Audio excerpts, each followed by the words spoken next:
Bem-vinda, bem-vinde, bem-vindo a mais um Fórum Sindical, um programa da revista Fórum, em parceria com os sindicatos petroleiros norte-fluminenses. Esse é o nosso último programa do ano ao vivo, mas nós já gravamos um programa muito bacana que a gente vai exibir na próxima quinta-feira, com o Breno Altman, Rodrigo Viana, Lourdes Nassif, o Anderson Moraes, enfim, vocês vão ficar.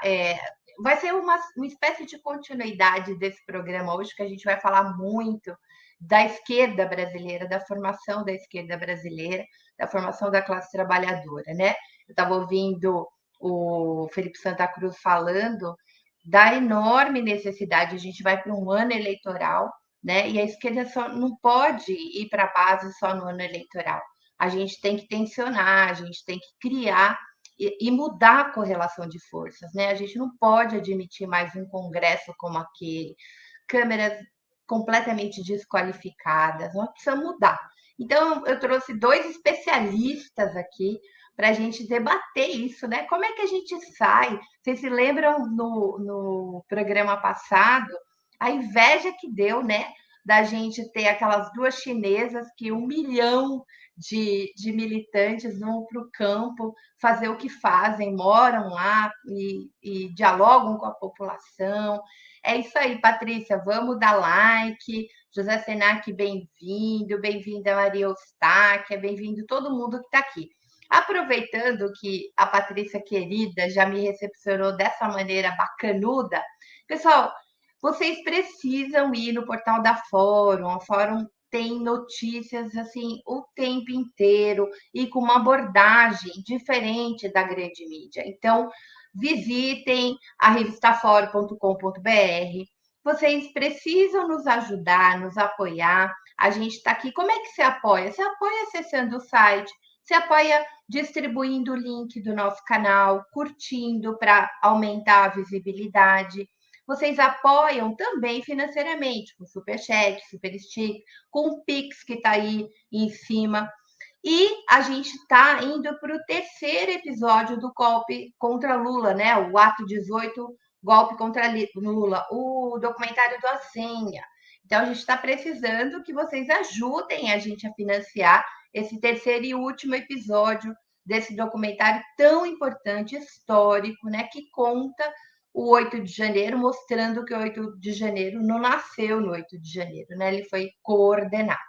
Então, ó, antes de mais nada, né? Já dei aí Vocês não vão me ver ao vivo durante janeiro, eu vou descansar, estou exaurida, mas a gente gravou programas lindíssimos, gente. Tem Gilberto Carvalho, tem uma galera da Fiocruz falando da Covid longa e de um jeito muito interessante, com os sindicatos trabalhando conjuntamente voltado para a saúde do trabalhador.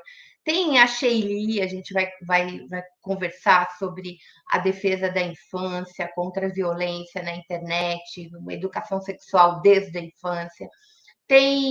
A gente vai falar do poder do STF, esse superpoder do STF, que está interferindo cada vez mais na justiça do trabalho, retirando direitos, né? Essa contradição que a gente vive. Defendeu o STF porque garantiu as eleições e, de certa maneira, garantiu a institucionalidade, mas, ao mesmo tempo, no lombo do trabalhador. A gente vai discutir isso também.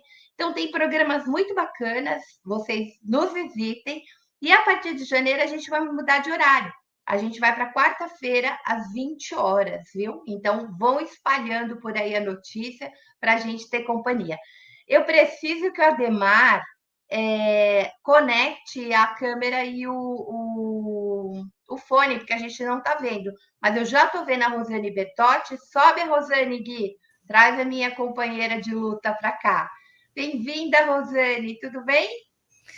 Olá, Maria Pro, olá a todos que estão nos ouvindo. É uma alegria poder estar com você aqui nesse debate do Fórum Sindical e nesse espaço, né, da revista Fórum, essa revista que ganhou o prêmio CUT esse ano, né? Então, é uma alegria estar aqui, e se ganhou o prêmio CUT é porque é uma revista que com certeza faz a comunicação do mundo do trabalho, faz o diálogo com os trabalhadores, com as trabalhadoras, né?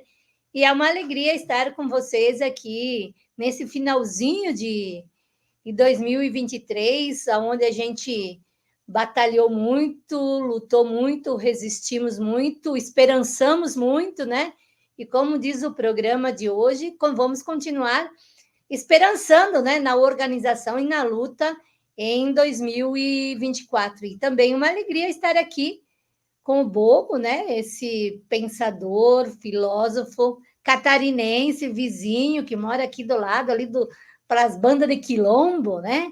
Um município aqui de Santa Catarina, e que a luta, o estudo, a ciência o fez ganhar as letras, o mundo, a universidade, né? Então, é uma alegria poder estar aqui com vocês. E também com o Marcelo, né? Marcelo, do Sindipetro, é uma alegria poder estar aqui. Muito bem. Eu não sei o que está acontecendo com o Bogo, com o Marcelo. Eu pedi para o Marcelo sair.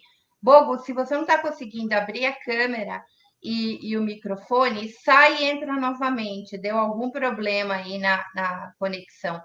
E aí vocês entram novamente. Rosane, vamos então. Eu queria o Bogo aqui. Então, quando ele entrar, né, eu separei uma carta de amor. Pessoal, o Bogo tem procure na internet Cartas de Amor, Ademar Bogo. Vocês vão ver uma produção de uma beleza para professores, para quem trabalha com formação, com movimento popular. É muito bonito. Eu separei uma carta aqui para a gente ler, né? E aí, quando eles entrarem, eu leio a carta para todos que estão aqui.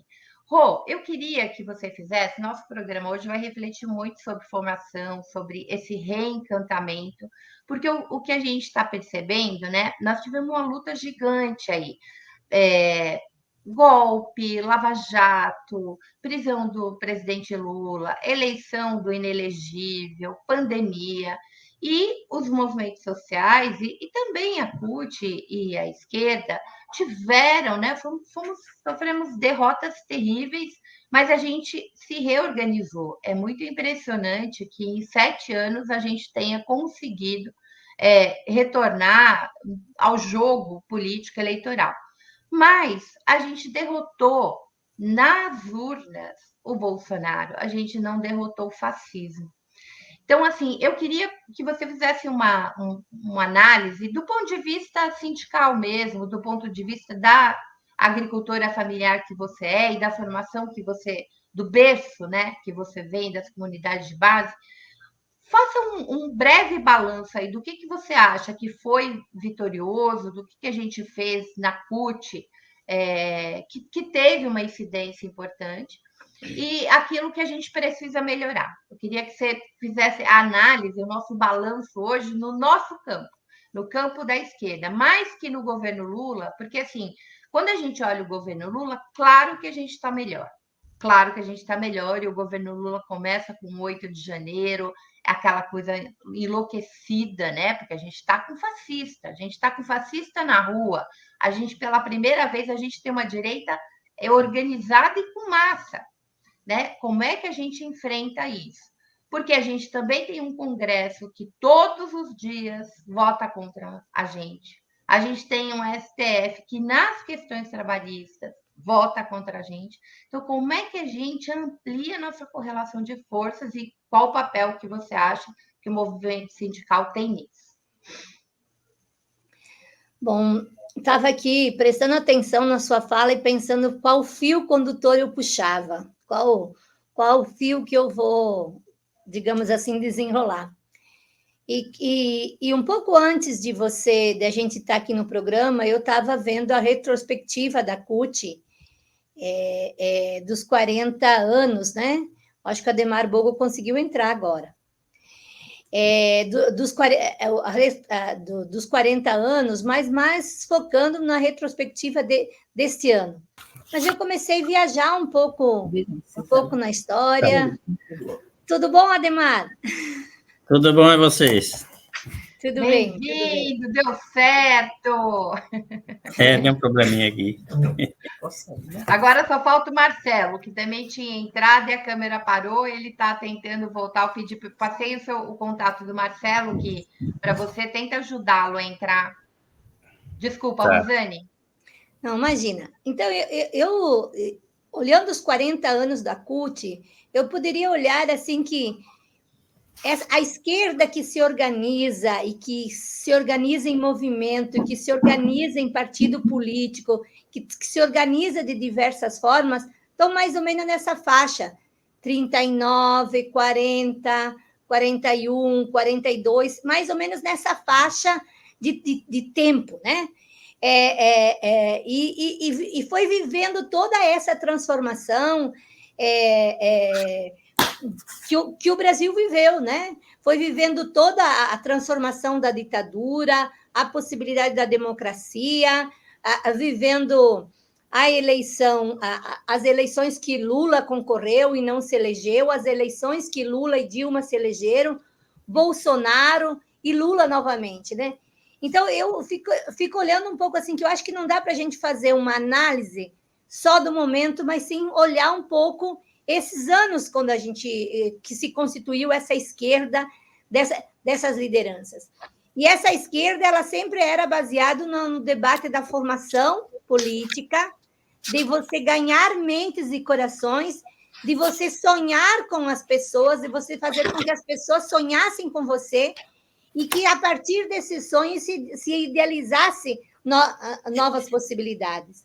E é dessa forma que fomos crescendo enquanto uma central única de trabalhadores, vários movimentos se articularam e cresceram, como o MST, como várias outras formas de organização, mas dialogando com duas questões importantes e uma terceira que se articula entre si. Uma delas, que eu acho que é fundamental, que é o processo, que eu diria assim, do encantamento, da formação, de você ganhar mentes e corações. Mas ganhar essas mentes e corações não somente no sonho, mas ganhar também no processo da realidade. Por isso, fazer o enfrentamento da economia, o enfrentamento da política, por isso, discutir movimento por um lado, discutir partido por outro, e continuar esse processo de luta e organização. E o terceiro, que eu digo que se articula com essa luta, com essas pessoas, com essa nossa geração, é a mudança e a garantia do direito de fato, né? A mudança do acesso ao Estado, à política pública, ao emprego decente, ao trabalho, né? A mudança aos direitos humanos. Então, acho que foi algo que vem muito articulado, essas três questões, né? E com o processo do golpe, com o processo do crescimento do fascismo, com as novas formas de trabalho, com o crescimento do capital, digamos assim, tanto essa coisa do sonho quanto essa coisa do direito, elas estão ameaçadas. Eu ouvi uma frase na semana passada, que eu fiz uma viagem, fui no congresso da CSI, em Bruxelas, e um trabalhador dirigente dizia o seguinte, que talvez a geração agora dos filhos dos nossos filhos, ou a geração jovem que está agora de 16, 17 anos, será diferente do que nós, porque nossos pais viveram com muita dificuldade. Nós avançamos e conseguimos muito mais direitos, meus filhos também, mas a juventude que está crescendo agora, não. É uma juventude que pode estar fardada a não ter direitos. Então, e aí cabe a nós, que vivemos essa experiência, que organizamos essa luta, voltar a nos encantar pelo nosso sonho, pela nossa luta, e viver com eles o sonho deles e a luta deles. Eu acho que esse é o grande desafio que a gente tem para esse determinado momento, enquanto esquerda, enquanto CUT, enquanto um processo que ganha mentes e corações através de diversas formas, como a cultura, a internet, o WhatsApp, mas que são momentos e não constrói, de fato, relações. A gente precisa, de fato, construir relações. Muito bem. Já que você falou tanto de sonho, eu selecionei aqui, antes de passar para o Marcelo e para o Ademar, a carta de amor número 9, porque eu acho que ela é uma síntese do que a gente quer despertar. O Ademar escreveu uma carta de amor aos sonhos. É proibido sonhar quando a alma não quer sentir e nem sequer imaginar os passos que deve dar, teimando em se acomodar para não ver a flor florir. Há sonhos que dão errado, há sonhos de desespero, há sonhos de pesadelos e alguns de solidão. Há sonhos egoístas, fatalistas, entreguistas que alimentam a exploração. Os sonhos verdadeiros são coerentes, espalham em cada passo um bocado de sementes para fazer o jardim do amanhecer. São os que movem as mãos e os braços para oferecer o corpo aos abraços de prazer. Sonhar, se está sozinho, não é ser nada. Os sonhos são a madrugada que espera o dia se fazer.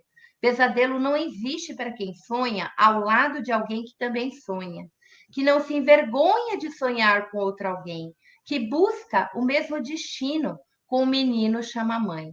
Sonhar é não querer ir só para um lugar melhor, é ver em cada olhar um pedaço do lugar onde descansa a esperança. Quem sonha sempre é criança, tem energia, tem alegria, tem confiança. É duro sonhar perto dos desanimados. É como ver a flor se abrir às margens de um rochedo. O sonho é engolido pela indecisão e o medo. É preciso sonhar com as montanhas, de onde vem o guerrilheiro ao lado da companheira, trazendo uma bandeira embrulhando o coração, trazendo a revolução organizada em fileiras, desfazendo-se em brincadeiras de roda de São João, que se mistura a poeira dos passos de cada irmão. É preciso sonhar com a floresta, que se empresta para cada geração, que pede proteção, dá o fruto e a raiz, curador e a cicatriz feita na pele queimada, dá sombra, terra molhada e faz a gente feliz. Sonhar com água doce na cacimba e no açude, sonhar com a juventude, as margens dos rios perfeitas, sonhar com as boas colheitas das lavouras irrigadas, com a água à beira da estrada que nos leva até o futuro, sonhar também com ar puro e o beijo da namorada. É preciso sonhar mais, sentir de perto e distante, aproximar o horizonte e surpreender a utopia, que chega um pouco por dia em cada passo caminhado. Sonhar com o céu nublado, prometendo água nova, com as sementes nas covas, nascendo um povo mudado.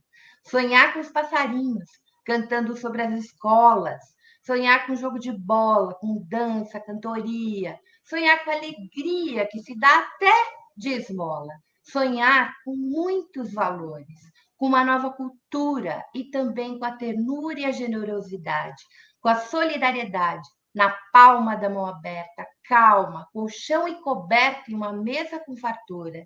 Sonhar, enfim, com a vida, com respeito e a igualdade, sonhar com dignidade e um mundo não dividido, com um povo tão sabido que chega até ser medonho, sonhar em fazer do sonho um grande acontecimento, onde os dedos se cruzando segura a delicadeza e acalente a pureza de quem sonha, mas lutando. Este é Ademar Bobo.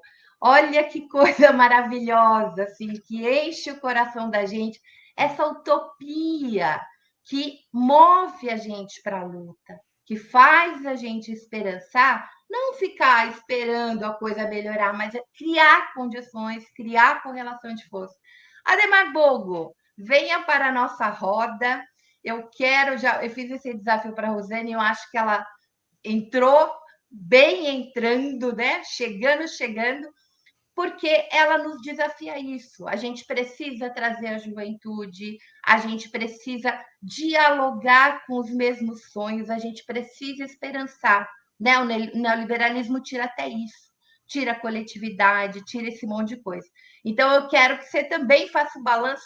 Será que nesse 1 ano, depois que a gente elegeu o Lula, a gente fez o trabalho de casa, Demar? Que mais a gente precisa fazer? Abre teu microfone que eu fechei enquanto a Rosane estava falando que tinha um barulhinho. Então, boa tarde a vocês. É uma satisfação estar de volta, um ano depois, aqui partilhando esse momento importante, terminando o ano, né? Eu acho que tivemos uma satisfação elevada no sentido da calmaria, né? As coisas andavam muito ameaçadoras, muito perigosas, e parece, então, que alcançamos um degrau que não foi muito acima, talvez o próximo degrau, mas ele nos manteve ainda com muitas indecisões, com muitas crenças ilusórias, muito na confiança de que o Estado possa ser um aliado dos trabalhadores, quando, na verdade, nós vemos aí toda a potência que é no sentido de nos tirar também os direitos, monocraticamente ou coletivamente, mas a responsabilidade social de estar presente, fazendo as suas exigências, não melhoramos tanto. Então, talvez essa reflexão de hoje nós possamos aprofundar um pouco mais o porquê disso e contar que o ano que vem, né, nesse sentido da esperança, que o ano que vem a gente arranque com uma velocidade maior, né, na busca dos nossos objetivos utópicos. Muito bem, Ademar. Eu quero arrancar isso de você, né? Como é que a gente faz? Mas eu vou trazer o Marcelo Nunes para essa roda, que ele estava assim, adorando entrevistar a Rosane e o Ademar Bogo. Ele estava muito feliz e ele deve ter um monte de pergunta. Vem, Marcelo, eu fechei o seu microfone também, pode abrir. Pessoal, boa noite. É uma grande honra, né, uma satisfação estar aqui nessa noite. Já tive em algumas atividades da CUT, né, do pessoal lá também do Barão de Tararé. Então, eu já acompanhei, né, a Rosane Bertotti em várias análises aí de conjuntura, né, de análise de como que estava a situação naquela época que a gente estava acumulando uma força, acumulando uma energia, né? E há um ano a gente é governo e é tanta coisa represada, né, para acontecer, e a gente que lida com a população aí no dia a dia, a população pobre, ou até mesmo o pessoal que faz, né, o trabalho nesse dia a dia, né, e a gente percebe, né, o quanto que é difícil, né, em tese, né, você passar um discurso, né, para as pessoas não é difícil. Agora, quando você vê as pessoas, né, não concordar, né, quando a gente vê Ubers, né, serem contra, né, o governo que tenta melhorar a vida das pessoas, né, então é tudo muito complicado, né? E aí, com certeza, a gente tem muitas questões, né, a gente nesse sindicato de petroleiros, mas que acaba fazendo a defesa, né, de toda uma categoria, né, tanto dos trabalhadores próprios, quanto privados, quanto de uma sociedade em geral. E aí você pega uma figura, né, como Ademar Bogo, né, o nosso sindicato é muito parceiro do MST, é um sindicato, né, que está sempre do lado do trabalhador rural e tem um histórico, né, de aproveitar não só o surgimento do sindicato, né, mas tudo que envolve, né, e com certeza a gente vai ter várias questões, né, para poder, né, ter dúvidas para serem sanadas e outras com certeza não vão ser, mas a gente vai estar aí para poder perturbar, com certeza. Então, pode fazer sua primeira pergunta, Marcelo. Para quem? Para o Bogo ou para Bertotti? Olha, é um assim, pensamento geral, né? Eu entrei no movimento sindical já tem quase 10 anos. Estava na categoria petroleira, depois de ser ferroviário, depois de trabalhar como trabalhador da indústria de plástico, mas sempre sendo de esquerda. E assim, eu vejo que a sensação que a gente tem, apesar de estar sendo governo assim, ó, há um ano, a gente parece um pouco nas cordas, por mais que a gente tenha craques assim, né, como, né, o Silvio Almeida, né, nos direitos humanos, né, o Dino, né, que passou, né, pelo Ministério da Justiça e, né, agora está indo para o STF. Assim, era previsto, né, pela composição, né, do Congresso Nacional, que seria um governo difícil, né?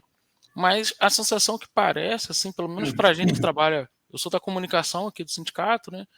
E eu sou de uma cidade aqui em Macaé, ou a região toda Macaé e Campos, ou você inclui até mesmo a cidade do Rio de Janeiro, são cidades extremamente conservadoras, digamos assim, né? Você tem numa capital igual o Rio até uma reunião grande, né, de pessoas, né, de esquerda e tal, mas você pega Macaé historicamente, né, uma cidade conservadora, né, porque Campos, né, cidade que ao passar dos anos, né, quase que se negaram a querer que tivesse, né, a abolição da escravatura, né, e você vê nos tempos de hoje com um grande índice ainda de apoio ao governo que foi embora há um ano. Então, acho que são pessoas que, mesmo que você dê uma melhora de vida, um aumento de salário, são pessoas que vão dizer que está tudo ruim. Então, assim, a questão, né, a dúvida, né, como que a gente teria que trabalhar informação e também comunicação para poder conseguir passar a nossa mensagem, né, para essa galera, para começar, né? Não sei se Então, já está muito pesado já. eu vou começar com a Rosane e depois passo para o Bogo, porque tenho certeza que ele também vai ter contribuições. Tranquilo. Bom, eu queria só separar umas questões aqui. Primeiro, que eu acho que nós que estamos aqui não temos dúvida nenhuma de que foi um golpe contra Dilma, né, Temer e todo esse arcabouço. A gente não tem dúvida nenhuma do que foi por causa desse processo e do papel que a grande mídia exerceu, digamos assim, fazendo com que colocasse uma faixa na esquerda, né? E esta faixa da esquerda ser uma esquerda corrupta, ser uma esquerda que rouba, e por isso ele elegeu Bolsonaro, né? E também não tenho dúvida nenhuma que nós fizemos a resistência, e não tenho dúvida nenhuma da importância que foi e que é ter elegido Lula presidente. E eu acho que a gente poderia repetir tudo de novo no sentido da luta e para garantir Lula presidente. Não tenho dúvida nenhuma. Ao mesmo tempo que não tenho essa dúvida, eu tenho uma clareza que nós não somos governo. Uma coisa é o governo, outra coisa é o movimento. E outra coisa é o partido, né? Então, eu acho que essa é uma clareza que nós, enquanto movimentos, temos que ter. E isso é uma clareza que a CUT teve no seu nascedouro, de compreender que ela não era um partido, que ela era uma organização que ia organizar a classe operária. Então, eu acho que essa é uma clareza que a gente precisa ter para se colocar, nesse cenário e compreender por que é importante você ser uma central sindical, ser um movimento social e tomar uma posição política de um lado ou de outro. Porque a gente sabe que essa posição política, porque é a política que vai decidir o preço do feijão, do salário mínimo, se vai ter política para pobre comprar casa, se não, você vai ter saúde, você vai ter educação. É por isso que uma central sindical tem que tomar posição, por causa de um projeto, por causa de uma proposta e de um projeto político. Então, separando um pouco, fazendo esta separação, né? E olhando um pouco da minha primeira fala, né? Antigamente, quando a gente começava a fazer mobilização, botava-se um caminhão na porta de fábrica, eu comecei cantando nas igrejas, nas comunidades eclesiais de base, né? Nos grupos. Hoje o mundo se transformou, o mundo do trabalho se transformou, as novas tecnologias se transformou, né? E isso é bom, porque a gente está aqui, eu estou aqui em Chapecó, o Ademar Bogo, acho que deve estar lá na Bahia, né? Se não me engano, a Flor em São Paulo e o Marcelo no Rio, e aí a gente está fazendo esse programa. Isso é uma maravilha de fazer esse processo de comunicação. O que dá para as pessoas ouvirem muito e terem uma enxurrada de informações. Agora, as pessoas não degustam, não saboreiam, não vivem essas informações. Essa é a grande diferença que eu acho que a gente precisa começar a pensar e começar a elaborar, né? Essa carta que a Fro leu e tantas outras cartas que a gente leu na formação durante esse ano que nos embalou em 2023 e que acho que foram tão importantes, né? Como que a gente faz este sonho se tornar a vida das pessoas, né? E as pessoas vivenciarem isso. Esse é o grande desafio, porque eu acho que a gente precisa fazer. Ao mesmo tempo, você tem que estar fazendo ao mesmo tempo, você tem que estar fazendo enfrentamento. Ao mesmo tempo, você tem que fazer a negociação para garantir o aumento do salário mínimo. Ao mesmo tempo, você tem que ficar garantindo para a questão da luta do meio ambiente. Ao mesmo tempo, você tem que continuar fazendo a luta para que as mulheres não sejam violentadas. Então, você tem que fazer várias coisas ao mesmo tempo. A luta prática real do dia a dia, da vivência, mas também isso ligado ao retomar do sonho, ao reencantar com as pessoas. E você não faz isso dizendo para fazer. Você não faz isso dizendo para eles fazer. Você vai fazer isso fazendo com eles, como nos ensinou o nosso grande educador Paulo Freire, né? Você não faz para eles, você faz com eles. E não dá para fazer com eles somente no espaço da internet, não dá para fazer com eles somente no WhatsApp.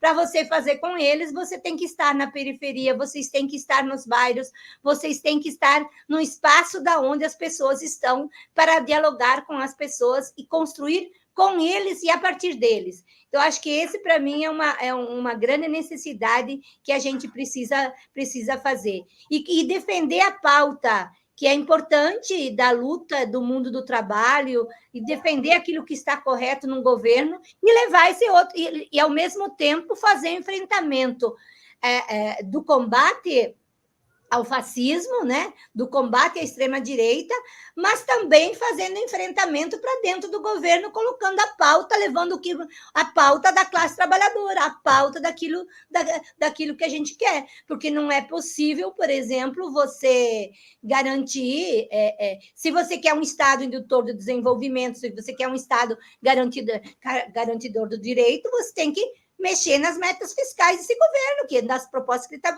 que o governo está propondo. E esse é o nosso papel, e isso a gente precisa incidir. Então, vamos defender a reforma tributária que tá em tramitação no Congresso? Vamos, sem dúvida nenhuma. Agora, como isso vai garantir a vida dos trabalhadores e das trabalhadoras? Como é que vai regulamentar? Como é que vamos avançar? Esse é um outro nosso papel. Então, sonhar, mas também fazer a luta real do dia a dia.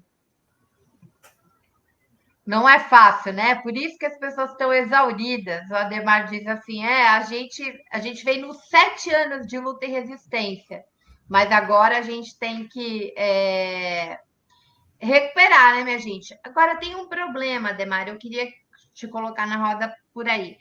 Parece que a nossa esquerda ela está muito institucionalizada. Eu fico aqui pensando, né? Eu, uma militante que nascida nas comunidades de base, o que me inspirava, o que me fazia querer transformar aquela realidade, o que me fazia estar junto com os meus companheiros, debatendo na associação de moradores, etc. Tal.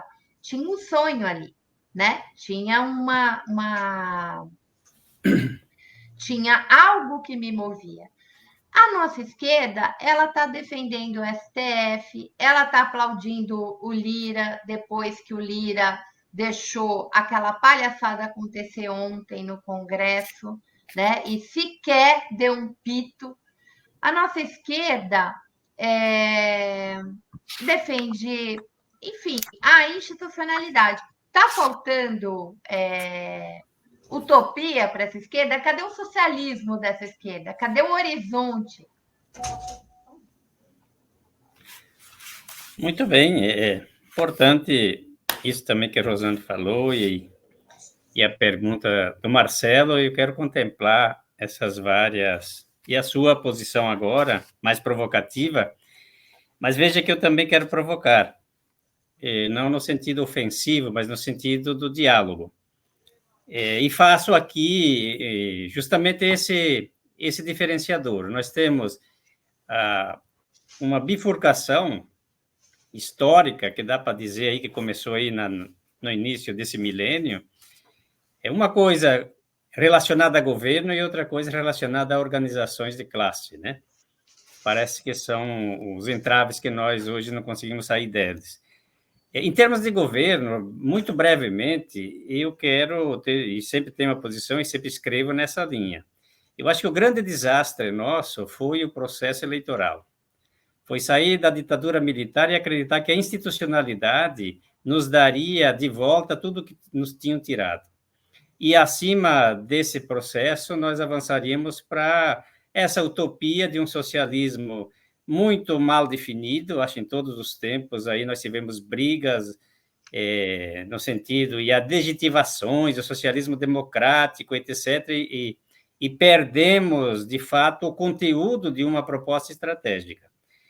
Em termos de governo, o governo, de fato, sempre foi bom, o governo de esquerda. Foi um governo que sempre se posicionou a favor dos trabalhadores, etc., com muitas críticas que se possa fazer daquilo que não fez. Mas vejam, o governo está dentro do Estado. O governo é parte daquilo que é a estrutura de opressão da sociedade civil, como diziam os nossos clássicos. Então, e se fosse dizer hoje, há pessoas que eu vi fazendo usando a metáfora do apaga-fogo. O governo apaga fogo. Não, o governo parece aquele consertador hidráulico, porque se falar em fogo, os fogos estão incendiando todo momento. Então, vamos falar em conserto de cano. O governo é aquele que vai lá e tapa um buraco para consertar o Estado e deixar naquela filosofia do neoliberalismo. Não faço privatizações, tá? Até porque elas não são tão necessárias hoje, já o que era para privatizar de mais importante já foi. Então, atua num sentido de consertador da ordem, para manter isso que todo mundo defende, até os mais radicais de esquerda defendem, é o Estado de Direito. Tudo é Estado de Direito. E é evidente que tem que fazer. Bom, os que quebraram o Congresso em 8 de janeiro quebrou a ordem, então tem que estabelecer a ordem. Mas a gente precisa se dar conta que um processo de transformação social é o desrespeito à ordem e não a concordância com ela. E é isso que eu acho que, em termos de governo, não vou aprofundar muito nesse sentido, porque eu só vou atacar. E, às vezes, pode ferir aqueles que, de fato, ainda acreditam que isso seja a solução, como muitos acreditaram.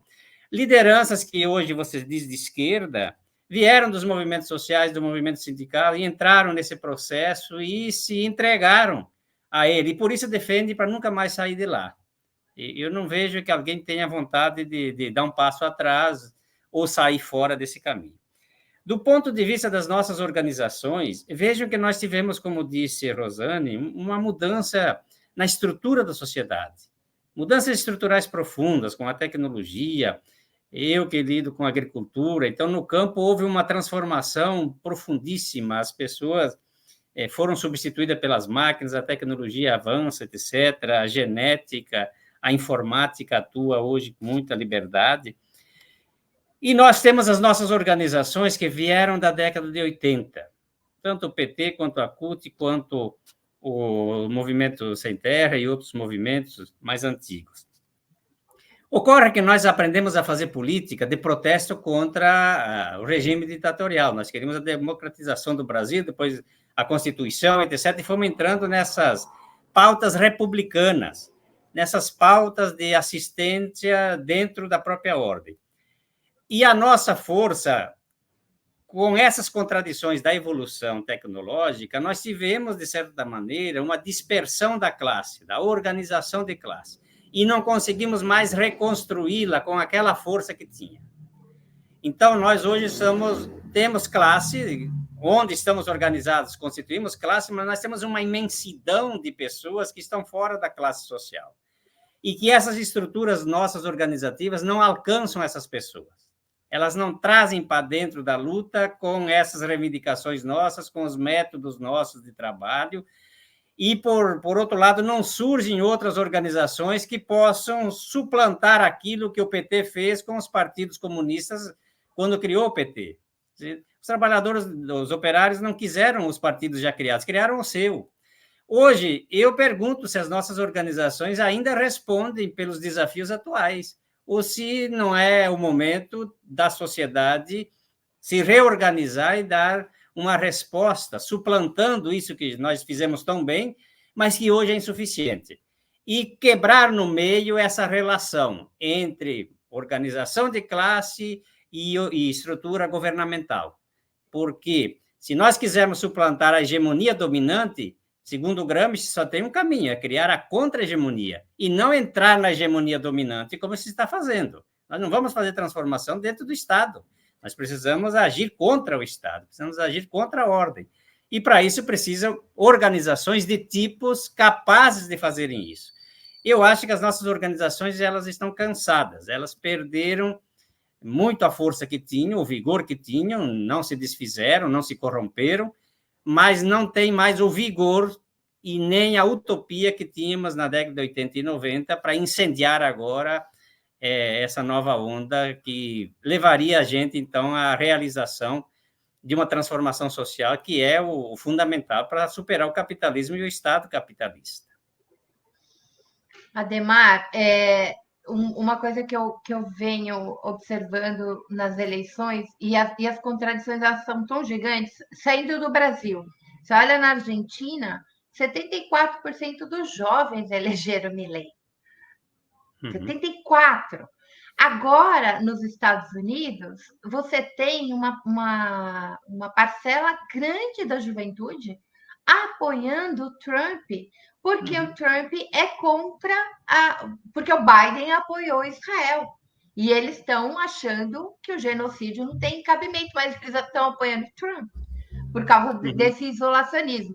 Então, assim, tem uma coisa aí que eu acho que também, nesse sentido, é de geração. Nossas organizações não se renovaram. Rosane começou a sua fala dizendo isso. Essa juventude que está aí trabalhando de forma super precarizada, uberizada, plataformizada, a gente não consegue sequer dialogar com ela. Então, como é que a gente... E aí, qual é o grande risco? Sem formação e sem estabelecer essas pontes, para onde esses grupos estão indo? Estão indo para a extrema-direita que tem um discurso antissistema, que era o nosso, né? Em combate à ditadura. É um desafio gigante. Marcelo, sua vez de perguntar, camarada. Rosane, você quer comentar?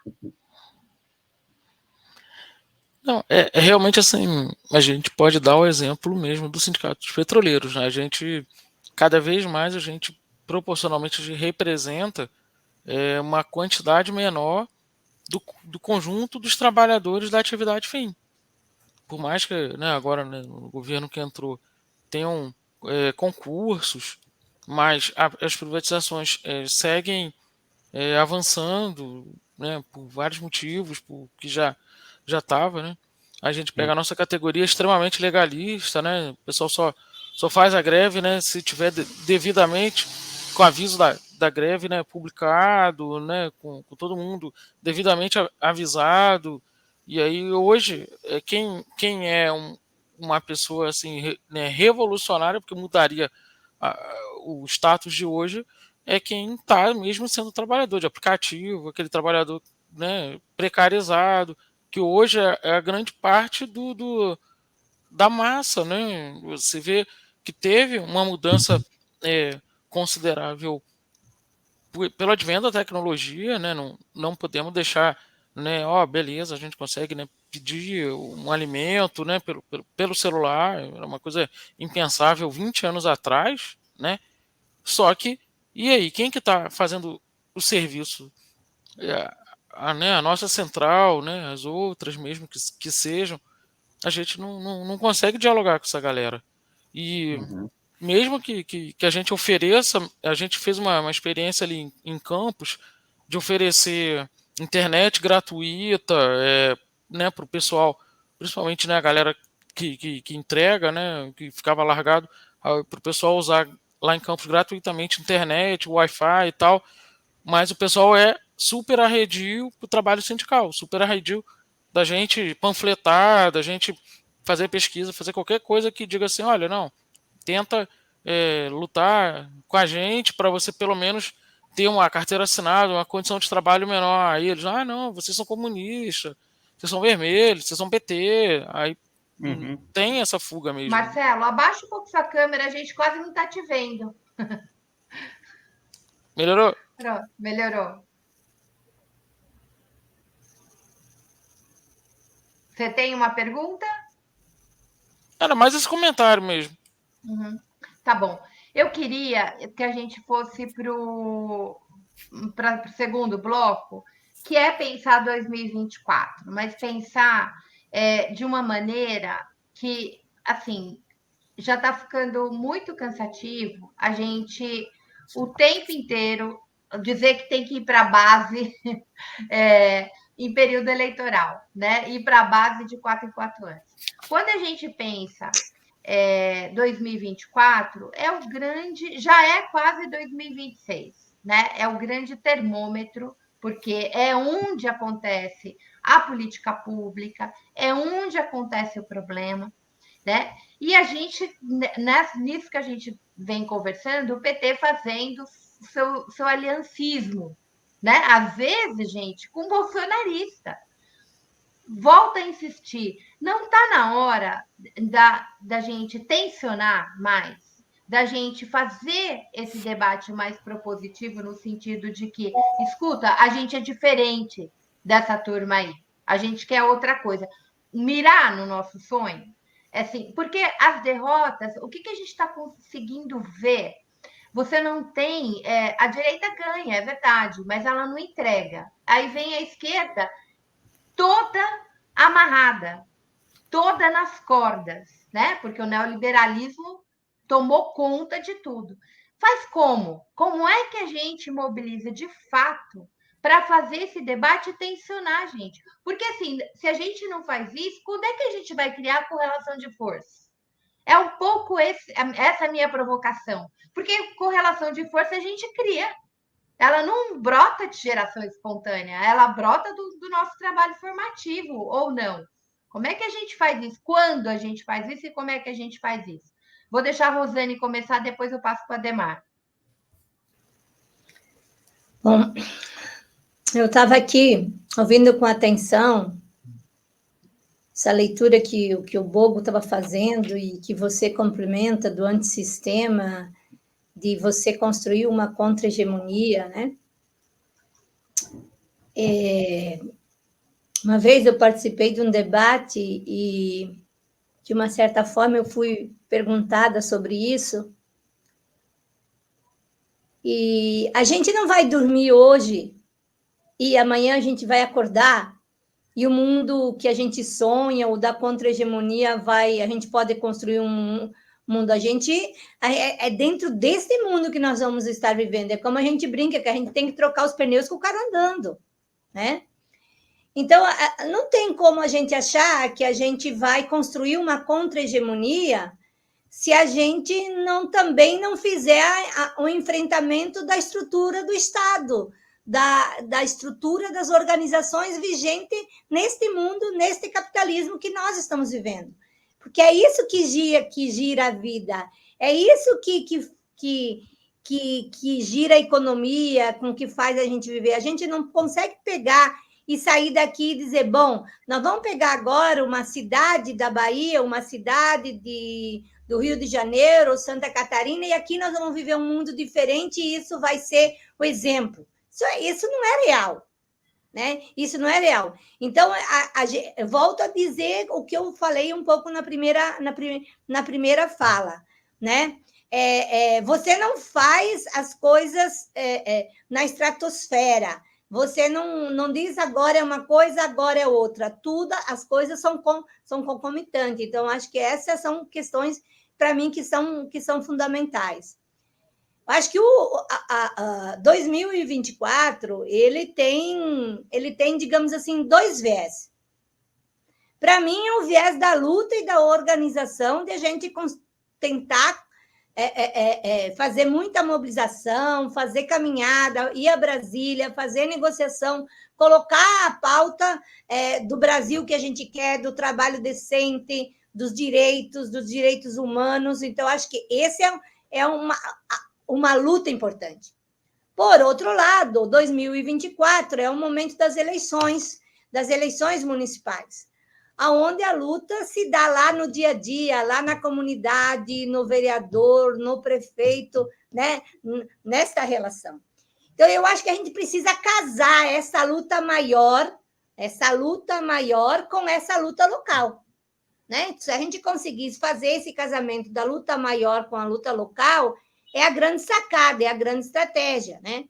Agora, a gente sabe também que as correlações de forças locais, as relações de poder local, também se influenciam muito a partir do micropoder, a partir dos micros coronéis, a partir das formas de organização. Então, como é que a gente vai fazer esse grande desafio? E esse micropoder e essas formas, ela não é uma coisa só da direita, ela é também na esquerda.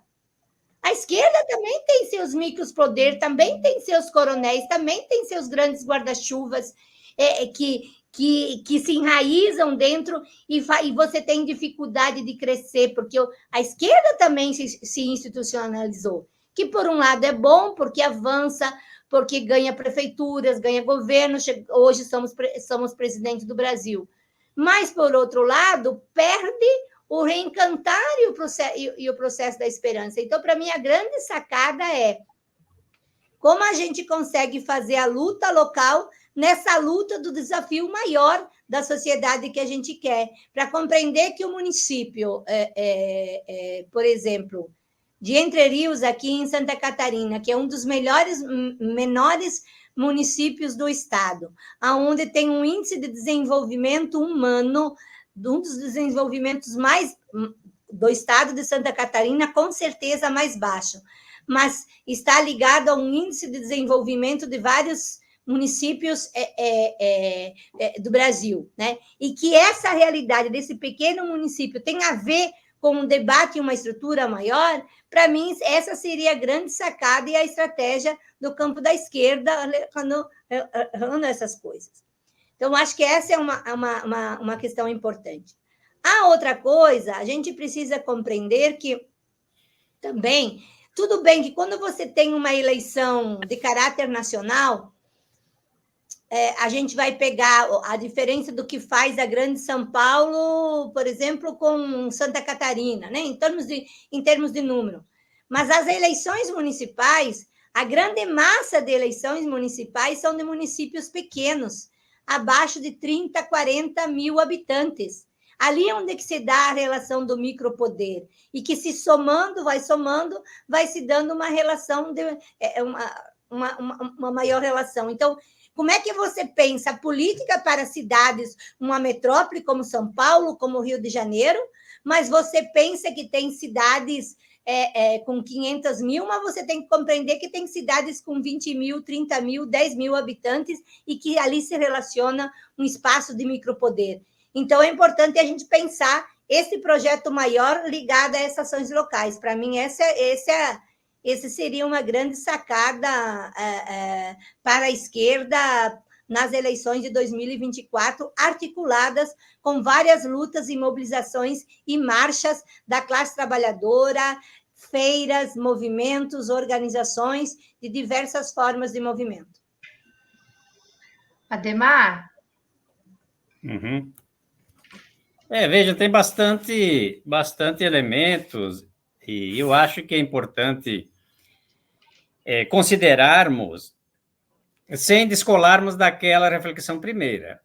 Eu acho que esse é o grande desafio, porque imagine nós que somos militantes, já formados, temos toda a nossa história, cada qual, se fosse contar, escreve uma enciclopédia, né, por onde passou, o que fez, desde a década de 80, E nós temos, portanto, um patrimônio cultural que foi construído durante esse tempo, que foi justamente aquilo que nos fez resistir e garantir o nosso espaço enquanto organizações políticas e sociais. Agora, como o Marcelo estava dizendo, bom, nós temos aí os trabalhadores dos aplicativos, que são hoje uma grande massa de trabalhadores. No entanto, eles não têm organização ou são mais vinculados ao local, e qualquer pequena empresa usa esse tipo de trabalho. Então, nós temos mesmo pequenos empregadores que atuam com essa terceirização. Como eu disse antes, eu acho que a nossa estrutura sindical ela não alcança com o aprendizado que teve esse tipo de relação capital e trabalho. Então, dificulta para que a gente tenha uma reação. Então, o que eu imagino? Bom, eu me proponho a fazer isso também que a Rosana está dizendo. Vamos ter que fazer aí, tomar alguma iniciativa. No entanto, pega a comparativo. Imagina que eu seja um cozinheiro e alguém todo mundo tem mais ou menos os mesmos hábitos alimentares, e vamos fazer uma reunião, vamos fazer um almoço para que eu possa ir lá e demonstrar alguma coisa diferente daquilo que nós já sabemos. É quase que impossível. Eu vou lá com o meu capital, como dizem aí os reformistas, né, com a minha sabedoria, para ir fazer o mesmo tipo de cardápio. Ou seja, nós temos uma visão de política que ela está muito engessada a esse reivindicatorismo que nós aprendemos a fazer, e quiamos refém, então, desse limite em dar um passo à frente, porque quando nós falamos de esquerda, nós não estamos indo muito longe, estamos ao nosso redor. Ou seja, quem toma a iniciativa, então, dentro da CUT para fazer isso? Se nós temos aí estrutura de comando, se nós temos hierarquia, se nós temos... Então, voltaríamos a fazer aquelas tendências, aqueles rachas, para que cada grupo vá achar a sua saída, né? No MST, no PT, etc. Como foi na década de 80, mas eu acho que aí tinha uma causa muito, muito bem estabelecida, bem colocada. E complemento o exemplo, vejam, não é por falta de referências estruturais. Nós tivemos um marco temporal que os indígenas foram derrotados, mas ficou uma derrota para eles. Nós não tivemos força suficiente para impor para o Congresso Nacional uma barreira para que não se tomasse essa decisão. Então, vejam, no campo jurídico, nós perdemos quase todas as principais lutas estruturais. E perdemos por quê? Porque ficamos torcendo que lá, né, de repente... aqui nós tivemos aqui na Bahia, fechamento de rodovia, etc., mas chega uma hora assim que parece que enjoa, né? De novo isso, né? E fica nisso, naquele tamanhinho que já é. Né? A própria reforma agrária que nós temos aí, teríamos que impulsionar agora, porque no governo passado era perigosíssimo você fazer qualquer coisa, agora seria a hora de fazer, aí veio a CPI, intimidou todo mundo, parou, então é isso que eu estou dizendo. Não é por falta de bandeiras, nós temos as bandeiras, o que falta é a iniciativa. Então, o que me parece que deveríamos iniciar o 2024 estabelecendo quais são as referências que estabelecem centralidade de avanços. O que é que nos permite fazer a centralidade? Bom, aí podemos pegar essa ideia do aplicativo, mas o que fazer, então, com esse contingente de massa? Vamos atuar para construir uma classe social, porque hoje eles não são classe social, eles são trabalhadores avulsos. A classe social ela precisa estar organizada, mobilizada, participando e ter consciência da classe que ela constitui, que ela participa. As religiões, nós sofremos uma derrota política com a intervenção da religião das seitas, impostas aqui pelo imperialismo. E nós vimos as nossas SEBs, as nossas atuações católicas, que eu participei muito tempo, se esvaírem, indo sendo destruídas, e nada se fez como uma colocação no lugar. Bom, como é que eu faço essa disputa, então, a pergunta é? Nós podemos fazer disputa disputando também o campo das ideias. Ou seja, tem que fazer o discurso chegar a essas massas, tem que fazer as ideias revolucionárias chegar a essas massas. Bom, e aí nós temos o quê? Rádio comunitárias? Nós temos o quê? Internet? Nós temos que começar a trabalhar com a tecnologia também para poder iniciar esse processo de convencimento de que essa situação que está posta não é permanente, por exemplo, no governo Lula, isso aqui não é permanente, nós corremos o risco de voltar a termos o que tínhamos o ano passado, não está longe de acontecer isso, e possivelmente vamos nos recolhendo. Então, fazer com que a sociedade civil, que nos interessa reconstruir no ponto de vista de um processo de avanços democráticos, mas também revolucionários. Eu acho nessa ideia de voltar a falar as palavras, né? De voltar a usar a linguagem que, de fato, faz diferença no sentido do confronto das ideias. Porque se nós ficamos apenas rebatendo aquilo que a direita põe, nós ficamos reféns da pauta que eles colocam para nós. E nós temos que fazer a nossa pauta. Agora, a minha dúvida, e me desculpe que eu não tenho resposta, é quem é que tem força para propor isso? São as nossas organizações que vão fazer isso? Ou são pessoas aí que vão recriar outra forma? Eu tenho dúvida. Eu também tenho, mas aí eu até vou destacar o comentário do Dreyfus. Entrei e ouvi que a esquerda está institucionalizada, isso me fez sair. Clichês, verborragia revolucionária de uma esquerda infantilizada. Ou seja, o espaço da crítica já é desqualificado. Olha como está difícil a gente dizer, olha, do jeito que está, a gente não termina esse mandato. Do jeito que está, né? É só um tempinho. Gente, o Congresso Nacional impôs 5 bilhões para o fundo partidário. O maior partido que a gente tem no Congresso Nacional é o PL, que vai levar a maioria disso. Tirou mais outros milhões do PAC, depois dessa terra arrasada que Bolsonaro fez. E a gente elegeu o Lira, por acaso, né? Tá ali, e a forma como esse Congresso, especialmente essa maioria ruidosa, e uma parte dela bastante fascista, tá ali dizendo o seguinte: nós vamos tensionar. Elegeu Lula, mas não vamos. Eles estão tensionando desde antes das eleições. E nós não. Então, assim, é essa a grande questão, pessoal. Ninguém aqui está dizendo. A crítica, Lula foi eleito numa amplíssima coalizão. Não tem como os progressistas desse país cruzar os braços. Não tem. Agora, o Adhemar coloca uma questão importantíssima.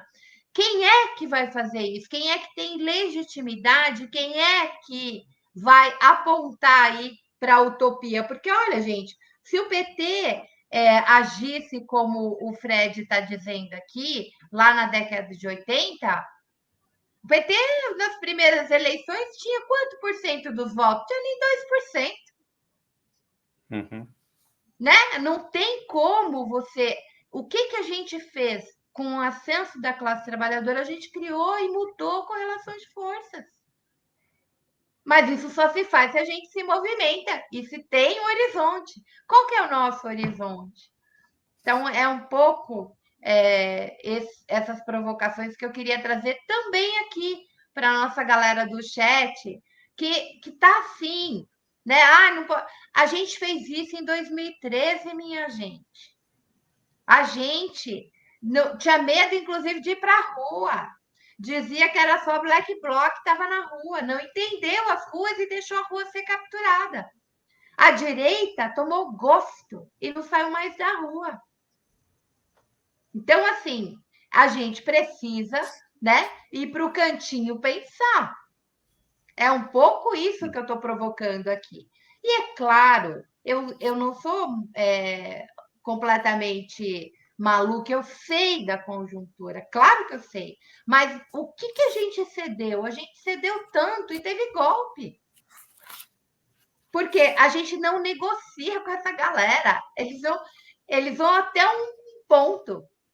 Quando a coisa ruim, é golpe, minha gente. E a gente não tem estatura para enfrentar isso, porque a gente não tem mobilização. Então, é um pouco da gente refletir sobre isso. Nós precisamos ir para a formação. Nós estamos chegando na nossa última fase. Aí eu quero fazer uma rodada com vocês sobre a mística. Porque eu acho que a Rosane fala sempre isso, né? Mística é forma e conteúdo. O Bogo escreveu um texto lindo para a gente, para a nossa forma e conteúdo, né? Mas a gente pensar um pouco o que faz, o que nos humaniza. Esse programa, eu disse, esperançar para vencer o ódio. Porque hoje na rede, o que dá Ibope? O que faz o algoritmo ferver? Gente xingando, gente berrando, gente destratando, gente sendo preconceituosa, machista, misógina, até gente maluca, dizendo que a Terra é plana, né? Chama mais atenção, porque as pessoas usam como entretenimento. Um programa como o nosso é um programa de reflexão, é difícil, você tem que pensar, você tem que ouvir e falar, puxa, será? Né? Vamos pensar? Então é difícil. Como é que a gente faz, gente, para o encantamento? Né? Como é que a gente desperta aí esse sujeito? Vou fazer de novo. Marcelo, você quer conversar, quer colocar mais alguma questão? Olha, realmente é bastante difícil, né? Porque a gente vem de. Há um tempo atrás, eu poderia dizer que a gente, né, vem de uma revolução quase real do ponto de vista de possível, né? E aí o tempo passou e acabou que os países que poderiam capitanear, né, estar um pouco à frente desse processo, mais do que nunca a gente vê as pessoas, né, demonizando, né, demoniza Cuba, demoniza o que foi a União Soviética, né, que no Brasil tem um absurdo, né, você pega uma Ana Maria Braga, fala mal da Rússia, né, como se ainda fosse a antiga União Soviética, e aí você vê que para esse tipo de comentário, né, a mídia passa, né, tudo aquilo de ruim que a pessoa fala e fica por aí. E aí quando a gente fala de amor, a gente fala, né, de liberdade, né, a gente fala de um monte de sentimentos bons, isso não dá ibope, né? Então é um momento assim muito difícil, porque a gente não pode negar a mudança. Assim, eu sou de uma geração que assim as pessoas ainda pegavam um jornal para poder folhear, para poder ler um livro no trem, e hoje todo mundo no celular, todo mundo no celular. Houve essa mudança de consumo, né, por uma série de motivos, né, geracional, inclusive, mas também é mais barato. E aí a gente, né, que é da esquerda, a gente não está muito dentro dessa galera, né, infelizmente, né? Então é um pouco complicado, né? Mas a gente vê, apesar disso, né, por exemplo, lá na Argentina, apesar né, deles estarem passando um momento que é muito, né, grave, né, com o Bolsonaro deles lá, nesse final de semana no Boca Juniors ganhou o Riquelme. O Riquelme foi um cara que apoiou o Massa na eleição de lá. Então vai tendo alguns movimentos ali para tentar, olha, estamos ainda apoiando a democracia, estamos apoiando o povo mais pobre, o povo que vai passar, né, por esse aperto todo. E talvez, sei lá, né, eles passem o que a gente passou, né, durante o governo Bolsonaro, para poder, depois, na eleição seguinte, pelo menos, a democracia ser valorizada, né? Então seria mais ou menos nessa ordem aí. Rosane. Bom, para ir terminando aqui, né, essa questão da mística, né, de reencantar eu acho que a gente não pode perder a esperança Eu acho que hoje não existe uma figura ou uma organização única capaz de dizer, bom, acho que não é a CUT, acho que não é o MST, acho que não existe uma pessoa que possa dizer assim, eu sou essa pessoa que a partir dessa pessoa é aquela que vai fazer a revolução. Eu acho que a gente precisa cada um fazer o seu espaço, cada um viver o seu espaço, e não tem grandes receitas novas, sabe? Eu acho que é beber das velhas experiências, beber das nossas fontes, articular a luta, articular a ação, articular a ciência, articular a filosofia, né? Porque se por um lado a gente também tem a dificuldade de novas lutas, novas formas de pensar, de se colocar como estas possibilidades, os estudiosos, os nossos filósofos também têm uma leitura desse processo. Também não tem uma leitura nova, uma receita nova, um debate novo, né? Então, eu acho que a gente precisa, a partir do espaço de cada um, ir buscando e, a partir dessas vivências, ir fazendo as construções. Horas você vai ganhar mais, horas você vai ganhar menos, mas, para mim, cada um tem o seu papel a construir nessa sociedade. E a mística, ela tem esse papel de ser essa semente, essa capacidade de você ganhar através da semente, porque tem horas que você não consegue debater com as pessoas em cima do preço do combustível, ou do preço do feijão, ou da questão do salário, mas você consegue debater com as pessoas do afeto, do amor, do abraço, do encantamento. Você consegue debater com as pessoas. Sou numa região do Sul, você talvez não consiga conversar com as pessoas para fazer a disputa do projeto político, mas você consegue sentar para tomar um chimarrão, para falar de determinadas coisas da vida. Então, eu acho que mística é isso, é você ter a capacidade de, através do abraço, através de um encantamento, através de um copo de cerveja, através da música, através do dançar, através da leitura, através do afeto, você fazer essa compreensão de que é possível você fazer, através disso, o debate de um projeto político, né? Eu acho que a gente precisa sempre ter o debate da razão, a análise da conjuntura, ela nos leva para uma realidade, ela nos leva para a gente pensar a ação. Agora, ação sem afeto, ação sem o amor, ação sem o encantamento, ela pode até ter um resultado econômico prático, mas esse resultado econômico prático, amanhã ele se esvai, porque o capitalismo ele se reinventa a cada dia. Você tem uma conquista hoje, amanhã ele mata essa conquista, você briga por ela, ele vem e mata essa conquista novamente. Então, a grande sacada é como você vai fazendo desse processo de luta mais do que o processo de luta. Esse processo tem que ser transformado na vida, no abraço, no aconchego. Acho que a gente precisa retomar isso, a gente precisa abraçar mais, a gente precisa cantar mais, a gente precisa ser mais doce, a gente precisa deixar de tanta amargura, né? Então, eu acho para que a gente possa ganhar cada vez mais mentes e corações através do encantamento, porque só a luta econômica ela é importante, não dá para fazer sem ela. Sem a razão, não dá para fazer sem ela, mas ela por si se esvai, ela precisa ser articulada de algo maior. As pessoas têm que ter orgulho daquilo que são, daquilo que acreditam, daquilo que buscam. E para isso você tem que buscar diversas formas de fazê-la. E uma das questões que a gente não debateu aqui, que não era objeto desse programa, mas é assim, é como você vai fazendo isso enquanto agentes sociais políticos, enquanto agentes sociais de transformação. Você tem programas Minha Casa Minha Vida, você vai ter diversos programas. Se esses programas não tiver articulado com agentes sociais, se esses programas não tiver articulado com a luta social, se esses programas não tiver articulado com o movimento social, eles são programas que se terminam em governo, eles não são programas que mudam e que transformam a vida.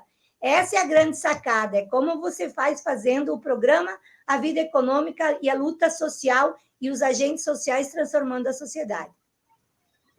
Bogo, você vai ter o prazer de encerrar o nosso programa. Não, mas tem muita coisa boa aí. Concordo com a Rosane, eu acho que a nossa geração agora, ela tem que aceitar os desafios. Ela tem que se propor a aceitar essa realidade que está aí. Temos uma vantagem que, de fato, o capitalismo está em crise. Ele se renova, mas ele não consegue se manter estável. Ele apresenta contradições e isso vai nos facilitar também se estudarmos e atuarmos dentro dele. E, em termos de novidades, vejam, do ponto de vista da esquerda, de fato, nós podemos olhar a Argentina, além de não aparecer uma classe lutadora, voltaram no processo eleitoral, esse balanço, né? Todos os países, a Europa necessariamente, que no passado nos instigava para alguma coisa, também não faz mais muita coisa, né? E o mundo todo está meio que, né, nesse movimento, eu acho que foi criado pelo capital, ou pelos vários capitais, né? E desestruturou esse mundo do trabalho, que para nós ele era um mundo seguro, né? Era um mundo onde a gente encontrava gente, massas reunidas, dava para trabalhar, etc. Então esse movimento nos fez um estrago aí nesse entendimento nosso. Agora vejam, por exemplo, o que estão fazendo os palestinos. Isso para mim é uma novidade, é um exemplo criativo. Quer dizer, quando não temos mais selvas para se esconder, para fazer guerrilha, não temos montanha, não sei o que, aparece o Hamas fazendo buraco debaixo da terra e escondendo reféns que ninguém consegue achar. As forças mais tecnificadas do mundo militarmente não conseguem dar conta de um povo mendicante, né? Explorado, dominado. Então, vejam, é isso que me parece que dá esse fôlego para a gente de mística, e essa energia de que há saídas. É preciso encontrá-las, embora elas sejam profundamente dolorosas, o sofrimento não é fácil, porque atinge, no caso lá dos palestinos, toda a população, mas é uma resposta que precisava ser dada há tanto tempo, né? Então, eu chamo hoje, já escrevi sobre isso, a nova Comuna de Paris é a Palestina, porque nós já passamos dos 70 dias, dos 71 dias, né, que a Comuna de Paris existiu. A Comuna de Paris perdeu 20 mil pessoas no massacre da invasão do exército prussiano junto com os franceses. E tivemos essa derrota, mas tivemos uma grande experiência que o Marx chamava da primeira experiência socialista, em que se conseguiu democratizar o poder. E os palestinos estão dando esse exemplo, de que é possível enfrentar o império, é possível enfrentar a tecnologia, é possível dar uma resposta se a gente tiver uma reinvenção nas formas de fazer as coisas e os enfrentamentos necessários. Agora, vejam, do ponto de vista da mística, é evidente que nós temos o encanto, e o encanto pode ser qualquer coisa, inclusive nas particularidades regionais que nos dão interesse em participar, em contribuir, etc. Mas há uma carga de desencanto que nós temos que considerar que é muito forte.